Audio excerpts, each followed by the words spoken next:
तेजस्विनावधीतमस्तु मा विद्विषावहै।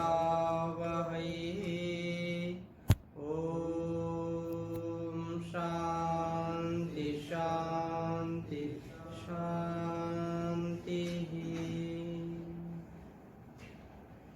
उपनिषद सुधा की इस कक्षा में आप सबका हार्दिक स्वागत है, अभिनंदन है। पिछली कक्षाओं में हमने 3 मंत्रों का स्वाध्याय किया, एक बार उसका पारण करते हैं। ईशावास्यमिदं सर्वं यत्किंच जगत्यां जगत् तेन त्यक्तेन भुञ्जीथा मा गृधः कस्यचित् धनं कुर्वन्नेवेह कर्माणि जिजीविषे शतं समाः एवं त्वयिनान्यथेतोऽस्ति ना कर्म लिप्यते नरे असुर्यानाम ते लोका अन्धेन तमसावृताः तास्ते प्रेत्यापि गच्छन्ति ये केचात्मनो जनाः। तो उस परमात्मा की आज्ञा का जो पालन नहीं करता है, जो अपने अंदर ठहरे हुए ज्ञान का आलंबन लेकर के तदनुसार व्यवहार नहीं करता है, जाने हुए जो ज्ञान उसका अपने अंदर समाहित है उसका जो सम्मान नहीं करता है, वो मर करके आसुरी लोगों को अर्थात अंधकार से तमस से घिरे हुए लोकांतरों को अथवा ऐसी योनियों को प्राप्त करता है। ऐसे स्थान में उसको जीवन व्यतीत करना पड़ता है जहां अंधकार ही अंधकार होता है, जहां तमस, जहां पर उसको स्पष्टता नहीं होती है। जैसे कोई कक्ष में, कोई किसी रूम में व्यक्ति बिना प्रकाश के कुछ खोज नहीं सकता है। एक अनजान व्यक्ति को यदि इसी कमरे में छोड़ दिया जाए और कहा जाए कि अमुक वस्तु यहां रखी, उसको उठा के लाओ, उसको बड़ी कठिनाई हो जाएगी। एक कमरे में माना कि 20 लोग बैठे हुए हैं और ये कहा जाए कि बिना बोले आप उस व्यक्ति को पकड़ करके ले आइए, उसको बहुत समय लगेगा। अगर उसने कोशिश की तो कितना उसको कठिनता हो सकती है उसका अंदाजा स्वयं लगा सकते हैं। लेकिन जहां प्रकाश है वहां पर कोई कठिनाई नहीं है। हजारों लोग यदि एक हॉल में बैठे हो, एक बड़े से सभागार में बैठे हो और कहा जाए कि अमुक व्यक्ति को बुला के लाइए, आवाज नहीं करनी, चुपचाप उनको इशारा करके पकड़ करके ले आना है, तो व्यक्ति जानेगा अच्छा सब दिखाई पड़ रहे हैं और उस व्यक्ति को उठा करके वो ले आएंगे या पकड़ करके ले आएंगे। लेकिन जहां अंधकार है, जहां पर कुछ भी हमको दिखाई नहीं पड़ता है, ये तो मैंने एक उदाहरण बताया। अंधकार का तात्पर्य यही है कि जहां अज्ञानता है, जहां पर क्या मेरे योग्य है, मैं किसके योग्य हूं, इस योग्य व्यवस्था को जो नहीं समझता है और विवेक पूर्वक जो व्यवहार नहीं करता है, जो आत्म अनुकूल आचरण नहीं करता है, वह व्यक्ति मृत्यु को प्राप्त होता है, आत्महंता होता है, आत्महनन करने वाला होता है। ये बात हमको समझ में इस मंत्र में आई और इसका तात्पर्य एक यही है कि जो कुछ भी, जितना भी, कोई आवश्यक नहीं कि आप चारों वेदों के ज्ञाता हो जाइए, कोई आवश्यक नहीं कि आप 6 दर्शन को पढ़ लीजिए, ये कोई आवश्यक नहीं कि आप जितनी उपनिषदें उनको पढ़ लीजिए, लेकिन जितना भी पढ़ा है, एक मंत्र भी पढ़ा है, उसका एक भाग भी पढ़ा है, तो उसको अपने जीवन में गढ़ना चाहिए, उसको अपने जीवन में उतारना चाहिए। जब उतारेंगे अपने व्यवहार में उन चीजों को, तो निश्चित रूप से हम कभी भी आत्मघाती नहीं हो सकते, कभी भी हम आत्म विमुख नहीं हो सकते, कभी भी हम आत्मा के प्रतिकूल आचरण नहीं कर सकते हैं। आत्मनः प्रतिकूलानि परेशान समाचरे, ये महर्षि वेदव्यास लिखते हैं। पूरा श्लोक इस प्रकार से महाभारत में कहा, श्रूयताम धर्म सर्वस्वम श्रुत्वा च अवधारिताम। श्रूयताम धर्म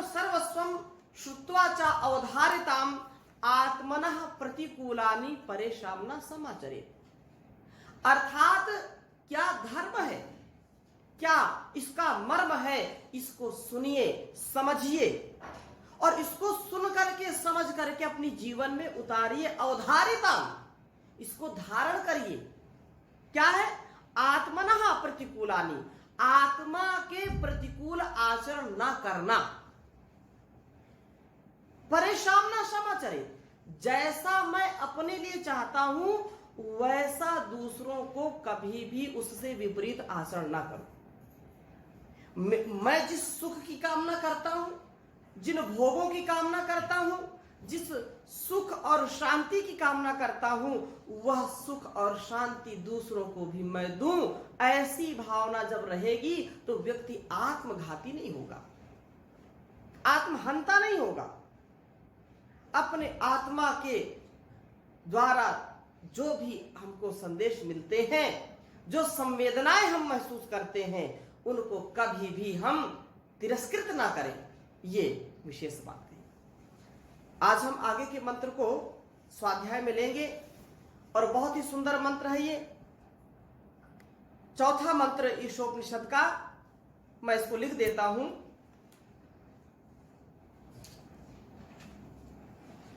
देखम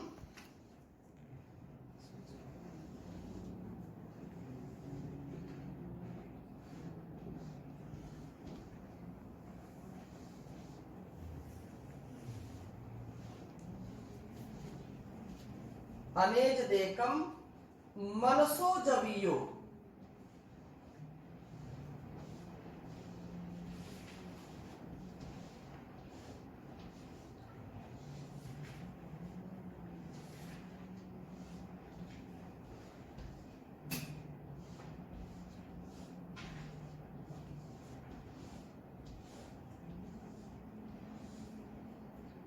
मनसो जवियो नैना देवाप्नुवन पूर्वमर्षत्।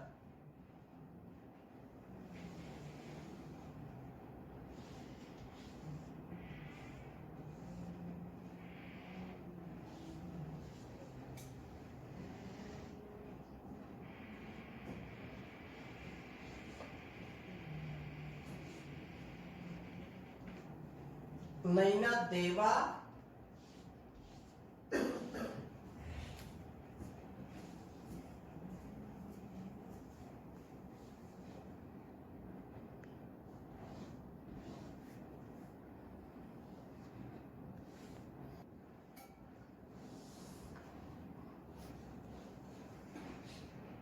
पूर्वमर्षत्। और आगे क्या ये बात कही कि तद्धावतो अन्यानतेति तिष्ठत्।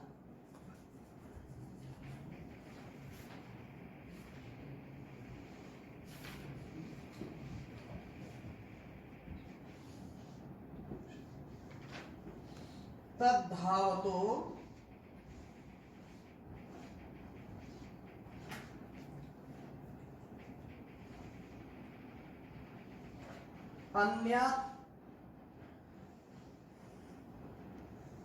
अन्यानत्येति।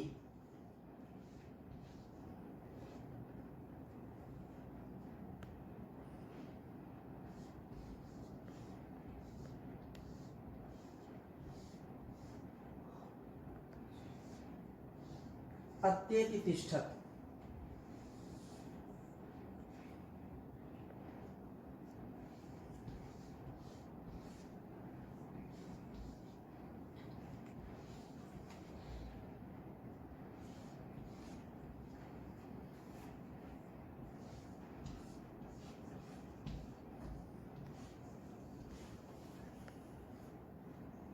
तस्मिन्नपो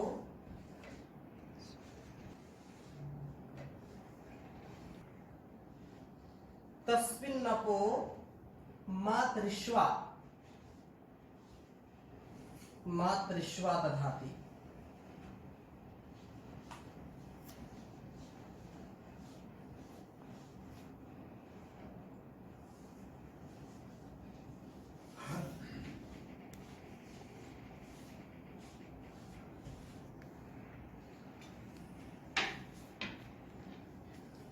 अनेजदेकं मनसो जवीयो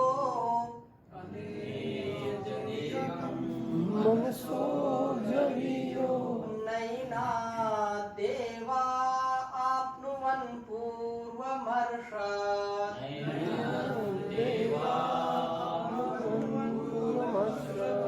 तद्धावतो नान्यतेति तिष्ठत्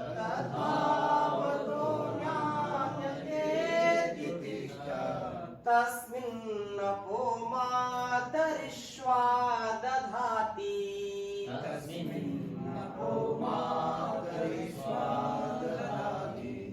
बहुत ही सुंदर ये मंत्र है। अनेजदेकं मनसो जवीयो नैना देवा आप्नुवन् पूर्वमर्षत् तद्धावतो अन्यान्यतेति तिष्ठत् तस्मिन् अपो मातरिश्वा दधाति। इस मंत्र में विशेष रूप से मन की शक्ति का भी वर्णन है और उस परम पिता परमेश्वर के एकत्व का भी वर्णन है।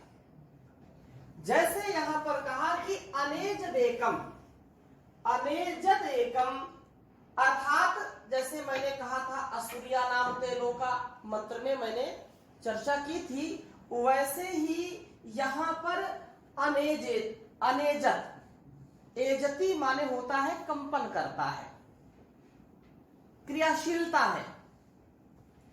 और यहां क्या कहा? अन एजत, न एजत क्या हो गया? अनेजत। पहले जो सत्य था न सत्य असत्य, न धर्म अधर्म, और फिर न लोपो नया, हमने सूत्र बताया था कि ना का जो है लोप हो जाता है, आकार बचता है, लेकिन जब तस्मा नुडची, जब अच आ जाए बाद में तो वहां पर नकार आ जाता है, तो अन हो जाता है उसको। तो यहां पर अन आ गया तो ना एजती, ना एजते,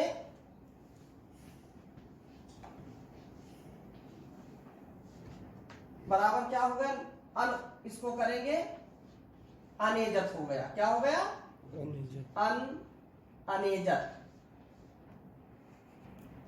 अनेजत, अनेजदेकम। फिर कहा एक है वो परमात्मा जो कंपन नहीं करता, एजरी कंपने धातु है। क्या है? एजरी कंपने, एजरी कंपने, एजरी कंपने।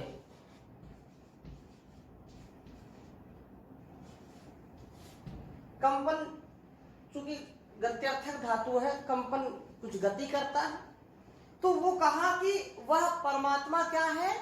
कंपन नहीं करता, वो दूसरों को कपाने वाला है और स्वयं कांपता नहीं है। स्वयं वह गतिशील नहीं है, बल्कि दूसरों में गति देने वाला है।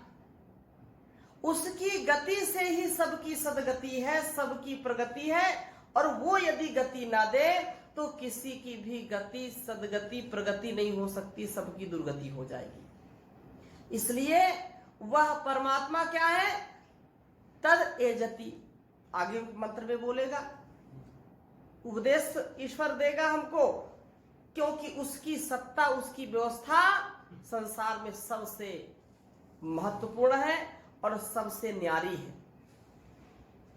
यहां तो कह दिया अनेजदेकम, लेकिन अगले मंत्र में फिर आएगी बात, उसकी चर्चा हम बाद में करेंगे। तो यहां पर क्या कहा? अनेजदेकम, वह परमात्मा क्या है?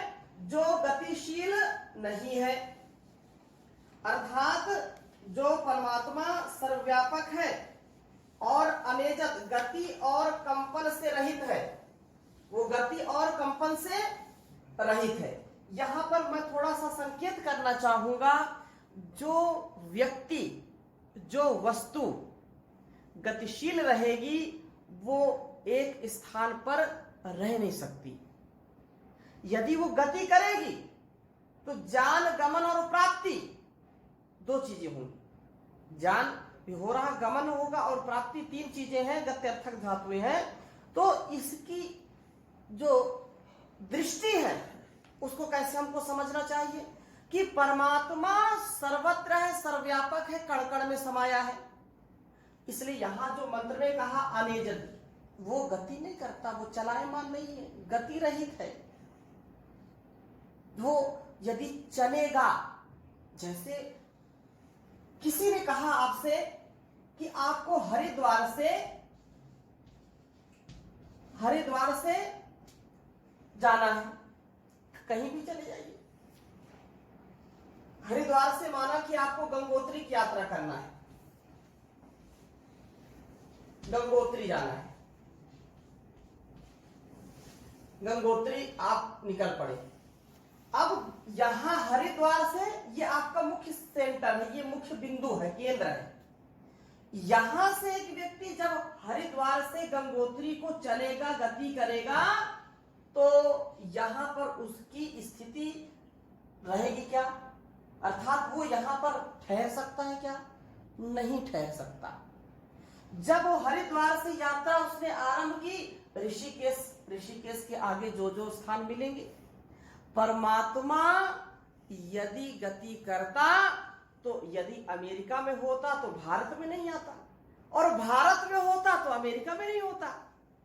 यदि वो सूर्य को गति दे रहा होता तो पृथ्वी को गति कौन देता?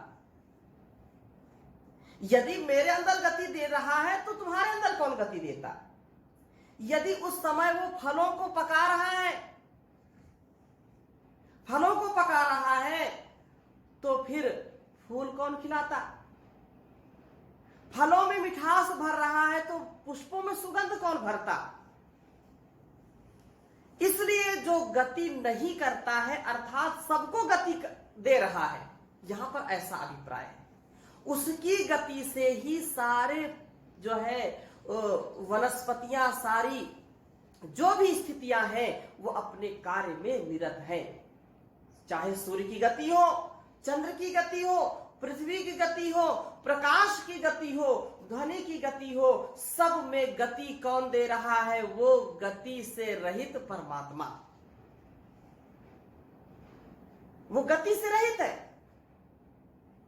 अगर गति होती तो कुछ लोग कहने लगते हैं कि नहीं, वो परमात्मा तो इतना शक्तिशाली है कि वो हजारों रूप में, करोड़ों रूप में आ सकता है, और वो करता है।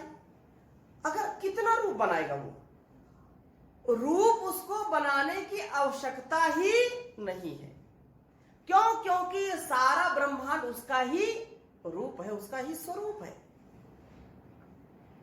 जैसे एक उदाहरण और हम देते हैं, कोई चींटी है और किसी के शरीर में चढ़ गई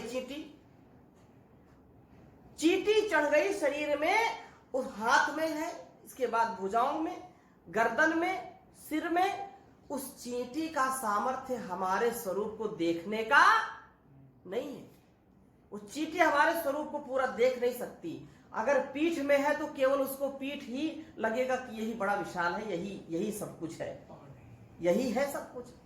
तो हमारा सामर्थ्य परमात्मा की शक्ति आंकने का नहीं है। हम तो ससीम हैं, अर्थात हमारी सोचने की, समझने की, देखने की, सुनने की एक सीमा है। उस सीमा का हम अतिक्रमण नहीं कर सकते, हम सीमा में बंधे हुए हैं। लेकिन परमपिता परमेश्वर की शक्ति, उसका जो सामर्थ्य है वो असीम है, वो सीमा में बांधा नहीं जा सकता। न सीमा असीमा, वो सीमा से रहित है, वो गति से रहित है।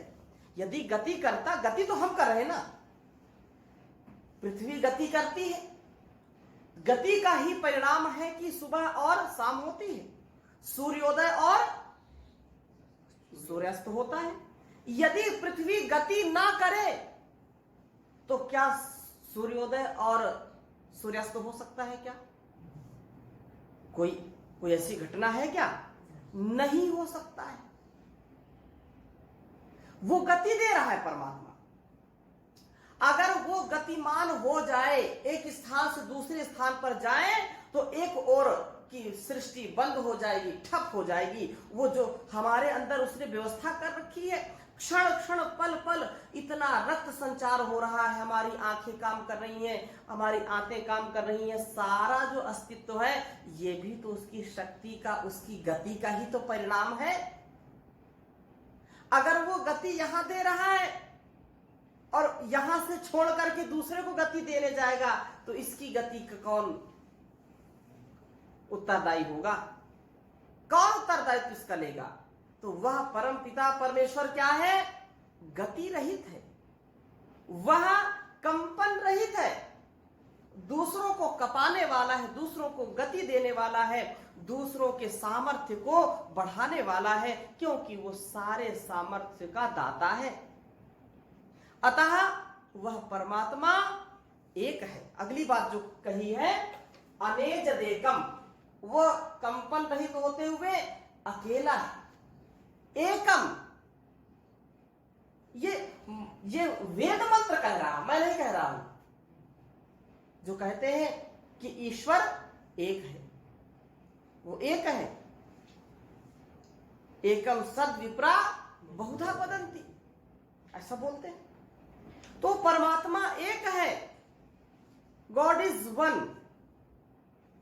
वो एक है। आगे और मंत्रों में उसकी पुष्टि की जाएगी। अतः सब, कोई उसको खुदा कहता है, कोई उसको अल्लाह कहता है, कोई गॉड कहता है, कोई कुछ कहता, कोई कुछ कहता है। नाम परिवर्तित करने से काम परिवर्तित नहीं होता है। आम को कोई इमली कह दे, आम तो आम रहेगा, आम कभी भी इमली नहीं बन सकता। इमली को कोई आम कह दे, आम जैसा उसमें स्वाद नहीं आ सकता। जो जैसा गुण कर्म स्वभाव जिसका है, नाम परिवर्तित करने से कुछ नहीं होता। हाँ, ये बात जरूर है कि उसके गुण कर्म स्वभाव को मूल में रख करके उसके नामों का हम जो है व्यवहार में नाम लेते हैं। किसी को आप कुछ भी कह दीजिए, नागनाथ कह दीजिए चाहे सर्पनाथ कह दीजिए, विष तो दोनों में है। चाहे सुराखी लाल कहिए चाहे छेदी लाल कहिए, बात तो वही है। इसलिए हमारे जीवन में ये दृढ़ता होनी चाहिए कि उस परम पिता परमेश्वर की शक्ति का, उसके प्रति कृतज्ञता का भाव कभी भी धूमिल नहीं होना चाहिए। ऐसा सामर्थ्य हम अर्जित करें। एकम, वह एक है। और मनसो जवीयो, एक के विषय में भी वेदों में कई बार हम सुनते हैं, समझते हैं। ऋग्वेद का एक मंत्र आता है, जैसे मैंने अभी बोला, ओम इंद्रम मित्रम वरुणम अग्निमाहुरोथो दिव्यः सा सुपर्णो गरुत्मान एकम सद्विप्रा बहुधा वदन्त्यग्निम यम मातरिश्वानमाहु। कहा कि विद्वान लोग एक ही परमात्मा को, एक ही सत्य स्वरूप को इंद्र, मित्र, वरुण, यम, मातृश्वा, सुपर्णा आदि अनेक नामों से पुकारते हैं। नाम अनेक है। एक व्यक्ति के भी नाम अनेक होते हैं। कोई उसको देवदत्त बुलाता है, कोई उसको भ्राता जी बुलाता है, कोई उसको स्वामी कह के बुलाती है, कोई उसको सर कहता है, कोई उसको मित्र कहता है, कोई उसको अपना रक्षक कहता है, कोई उसको अन्नदाता कहता है, कोई उसको अपना दास समझता है, नौकर समझता है। तो एक ही व्यक्ति है, लेकिन उसके काम अनेक हैं। उसके कामों के कारण उसका नामकरण भी लोग कर लेते हैं। कोई गाड़ी चलाने वाला है तो चालक हो गया, कोई भोजन पकाने वाला तो पाचक हो गया, कोई चिकित्सा करने वाला चिकित्सक हो गया, डॉक्टर हो गया वो। तो अनेक नामों से हम जानते हैं। इस प्रकार से उस परम पिता परमेश्वर जो परम ऐश्वर्यशाली है, वो परम ऐश्वर्य संपन्न होने से उस परमेश्वर को इंद्र कहते हैं। सबका स्नेही होने से वो मित्र कहलाता है। सर्वश्रेष्ठ और वर्णीय होने से उसको वरुण कहते हैं। और ज्ञान स्वरूप एवं सबका अग्नि होने से वह अग्नि कहलाता है, सबको प्रकाश देता है, सबके अंदर ऊर्जा का संचार करता है, इसलिए वह अग्नि नाम से, और सबका नियमन करने वाला है, इसलिए उसको यम कहते हैं, सबका नियमन करता है। अतः हम इस बात को समझें कि वह परमात्मा क्या है, एक है, अनेक नहीं है। ऐसी धारणा हमारे संस्कारों में होनी चाहिए। और बहुधा वदंती, जिसका भाव है कि ज्ञानी लोग एक ही ईश्वर को विभिन्न नामों से पुकारते हैं। एक ही, वो जानते हैं कि नाम तो जो अल्पज्ञ थोड़े से हैं, जो इस दृष्टि को नहीं समझते हैं, फिर भी उनकी श्रद्धा को नमन है कि अनेक नामों से जानते हैं, लेकिन मूल में तो ईश्वरीय शक्ति के ही उपासक सभी हैं। हाँ, ये बात अलग है कि कोई किसको मानता है, और जो दूसरे देवी देवताओं पर जो है आक्षेप लगाते हैं या अपमानित करने का काम करते हैं, वो नहीं करना चाहिए, क्योंकि परमात्मा तो कण कण में है, सब स्थान में वो परिपूर्ण है। ऐसा नहीं है कि वह कहीं एक स्थान पर है और दूसरे स्थान पर ना हो, ऐसा बिल्कुल हो नहीं सकता है। और अगली बात क्या कही, मनसो जबियो, मनसा जबियो, वह परमात्मा मन के वेग से भी, मन की गति से भी बहुत अधिक गति वाला है। उस परमात्मा की गति मन से भी अधिक, मन तो बिल्कुल जो है तीव्रता से भागता है, एक क्षण में। अभी यहां है और घर की याद आई तो घर में, जंगल की याद आई तो जंगल में। ये नैनो टेक्नोलॉजी भी इससे जीत नहीं सकी। ये बड़ा शक्तिमान है, ये बड़ी महिमा इसकी गाई है वेदों में कि वह परमात्मा मेरे मन को शिव संकल्प से युक्त कर दे, कल्याणकारी संकल्पों से युक्त कर दे, क्योंकि इसकी जो सामर्थ्य वो बहुत ज्यादा है। अतः हमको इस बात को समझना चाहिए। तो परमात्मा का जो सामर्थ्य है वो सब जगह काम करता है, सब में काम करता है।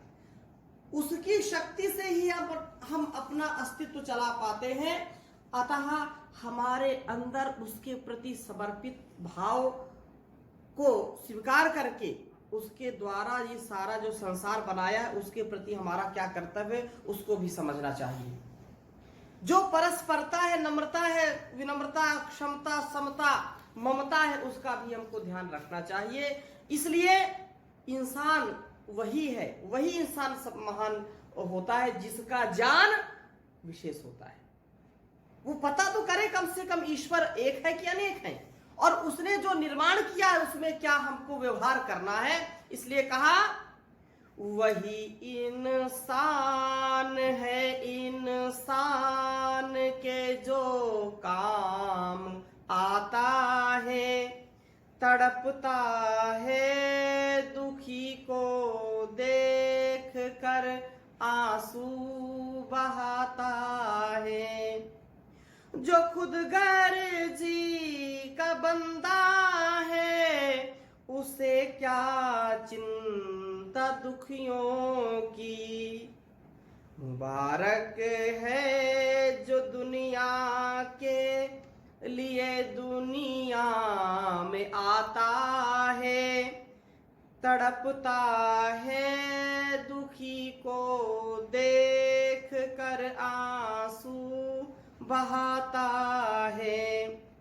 किसी को जख्म पर लगाकर मरहम दे नहीं सकता, वह नर इंसानियत के नाम पर धावा लगाता है, तड़पता है दुखी को देख कर आंसू बहाता है। इस संसार है पूरा, और यहाँ पर हमारा जो कर्तव्य है, एक दूसरे का ध्यान रखें। प्रकृति हमको देती है तो हम प्रकृति को दें। गिव एंड टेक, ईश्वर ने हमको दिया है तो हम कुछ उसको दे नहीं सकते, लेकिन उसके द्वारा जो ये बनाया संसार है इसको बिगाड़ने का भी काम ना करें, इसको संवारने का काम करें। इसी में हमारा कर्तव्य है, इसी में हमारे जो है सारे शुभ कर्मों का, सारे कर्तव्यों का, सारे शुभ कर्मों का परिगणन या परिसमाप्ति इसी में है। ज्ञान का उद्देश्य क्या है? ज्ञान तो वही है जो सेवा के लिए है। विद्या क्या है? जो सेवा के लिए, परोपकार के लिए लगे। ऐसा हमको समझना चाहिए। तो आज की कक्षा को यहीं पर विराम देते हैं, शेष चर्चा अगली कक्षा में करेंगे। ओम शांति शांति शांति।